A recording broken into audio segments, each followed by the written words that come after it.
politicians present during the Sunday event at Gatondo as being directly linked to this orchestration.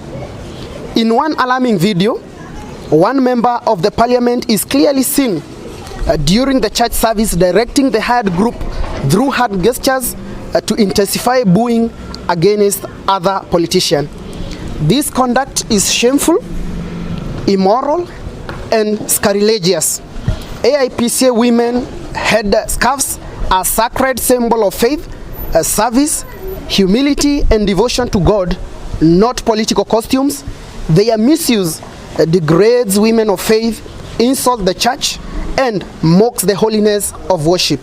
Issue of supporting church programs financially, they automatically assume membership, which is not the right procedure of one becoming an AIPCA member.